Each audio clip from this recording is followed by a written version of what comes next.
ಅನ್ನೋದು ಅಷ್ಟು ಸುಲಭದ ಮಾತಲ್ಲ.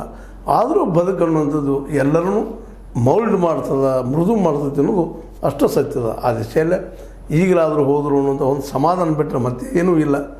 ಮೋದಿಯವರು ಯಾಕಪ್ಪ ಈ ರೀತಿ ಮಾಡಿದರು ಅನ್ನೋದು ಉತ್ತರ ಅವರು ಕೊಡಬೇಕಾಗ್ತದೆ. ಆದರೂ ಕೊನೆಗೆ ಹೋಗಿ 8,500 ಕೋಟಿ ರೂಪಾಯಿ ಮೊತ್ತದ 31 ಯೋಜನೆಗಳಿಗೆ ಚಾಲನೆ ನೀಡ್ತಾ ಇರೋದು ಒಂದು ಎಲ್ಲರಿಗೂ ಸಮಾಧಾನ ವಿಷಯ. ಚಾಲನೆ ನೀಡೋದಷ್ಟೇ ಅಲ್ಲ, ಯೋಜನೆಗಳು ಅವು ಯಶಸ್ವಿ ಆಗೋಂಗಾಗ್ರಿ.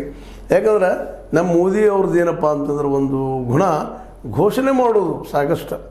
ಘೋಷಣೆ ಮಾಡಿ ಅದು ಅನುಷ್ಠಾನ ಆಗ್ತದೋ ಇಲ್ಲೋ ಅನ್ನೋ ಕಡೆ ವಿಶೇಷವಾಗಿ ಗಮನ ಹರಿಸ್ತಾ ಹೋಗುವಂಥದ್ದು ನಾವು ನೋಡ್ತಾ ಇರ್ತೀವಿ.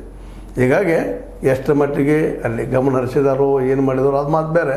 ಬಟ್ ಒಂದು ಥಿಂಗ್ ಏನಪ್ಪ ಅಂತಂದ್ರೆ ಈ ದಿಶೆಯಲ್ಲಿ ಮೋದಿಯವರು ಕೊನೆಗಾದರೂ ಒಂದಿಷ್ಟು ವಿಚಾರವನ್ನು ಅಲ್ಲೇ ಹಂಸೋದಕ್ಕೆ ಮಾಡೋದಕ್ಕೆ ಕೂಡಿ ಹೋಗೋದಕ್ಕೆ ಪ್ರಯತ್ನ ಮಾಡಿಸ್ತಾರೆ ಅನ್ನೋದು ಭರವಸೆ ಮಾಡುವಂಥದ್ದು ಇವತ್ತು ಅನಿವಾರ್ಯ ಅದ.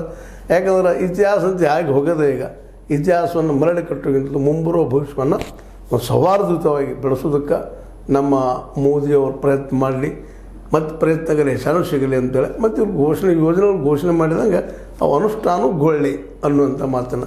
ಯಾಕಂದರೆ ಈ ದೇಶದಲ್ಲಿ ಅನೇಕ ಯೋಜನೆಗಳು ಘೋಷಣೆ ಮಾಡಿದ್ದಾರೆ ಮೋದಿಯವರು ಕಳೆದ 11 ವರ್ಷಗಳಿಂದ.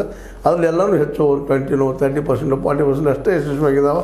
ಉಳಿದ ಹೆಚ್ಚು ಇಲ್ಲವೇ ಇಲ್ಲ. ಬಿಹಾರದಂತೆ ನೀವು ನೋಡಿದಿರಿ ಸಾಕಷ್ಟು ಯೋಜನೆ ಇಲೆಕ್ಷನ್ ಮಾಡೇ ಮಾಡ್ತಾರೆ, ಘೋಷಣೆ ಮಾಡ್ತಾರೆ. ಮತ್ತು ನಂತರ ನಾವು ನೋಡಿದಾಗ ಬಡತನ ಅಲ್ಲಿ ಬಿಟ್ಟು ಹೋಗ್ತಾ ಇಲ್ಲ. ರೈತ